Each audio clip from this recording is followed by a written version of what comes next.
Thank you for joining with me. We are in A Course in Miracles workbook for students.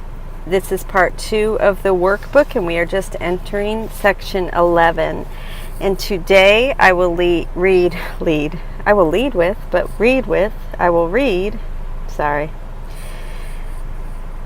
section 11, What is Creation? And I'm so grateful for this reprieve. I started a new position October 9th, and my last position, which I held almost a year, was extremely boring.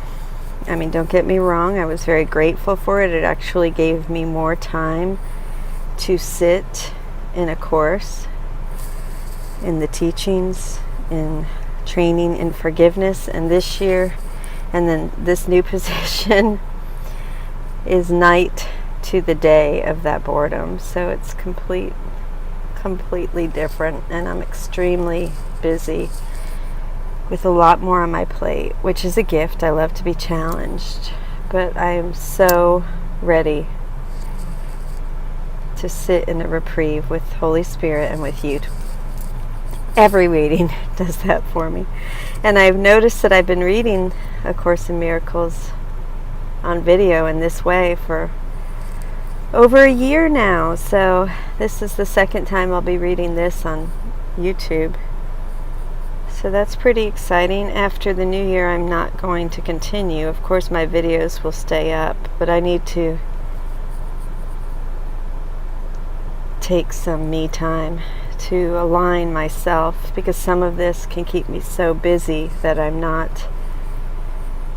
my commitment to this has been such a gift to me. And I will continue reading the text, but I need to spend the time more in practice, if that makes any sense, in practicing it for myself than being committed to producing a video. Anyhow, I am rambling on. Forgive me, it's 2 minutes into this video. What is creation? You're probably like, phew! No, I'm just kidding. Creation is the sum of all of God's thoughts in number infinite and everywhere without all limit. Footnote 135. God's thoughts are His sons. Creation, therefore, is the sum total of all of His sons, in number infinite. Only love creates, and only like itself.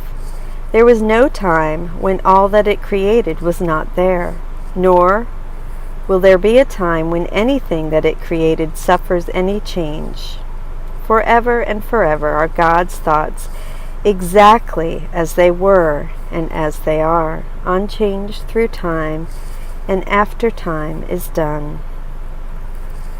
God's thoughts are given all the power that their own Creator has, for He would add to love by its extension.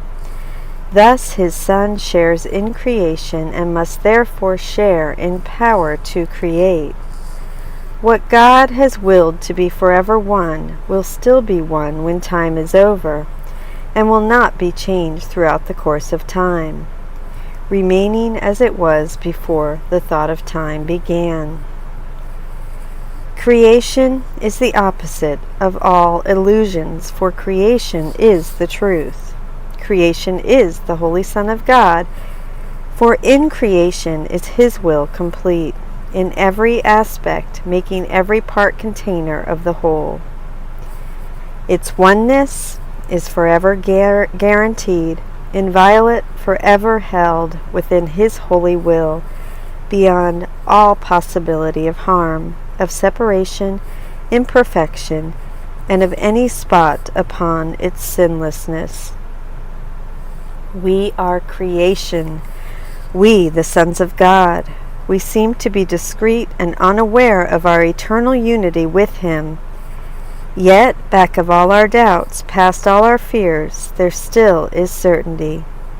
For love remains with all its thoughts, its sureness being theirs. God's memory is in our holy minds, which know their oneness and their unity with their Creator. Let our function be only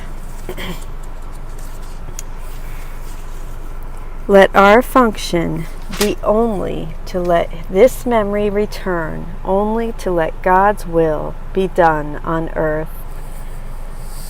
Footnote 136, Matthew 6:10, Thy kingdom come, thy will be done on earth as it is in heaven. In the above reference, we are instruments through which God's will is done on earth, only to be restored to sanity and to be but as God created us. Our Father calls to us, we hear His voice, and we forgive creation in the name of its Creator, holiness itself, whose holiness His own creation shares, whose holiness is still a part of us. And I will read Alan Watson's commentary on this section, What is Creation, each day with the lesson. I tried to do it in 2 parts, but that didn't work, and it's too much reading for one part, for me, probably not to listen to, but for me to read it in one sitting. Thank you so much for joining with me in section 11 of the Workbook for Students, Part 2, What is Creation? I love you. Thank you for listening to my rambling.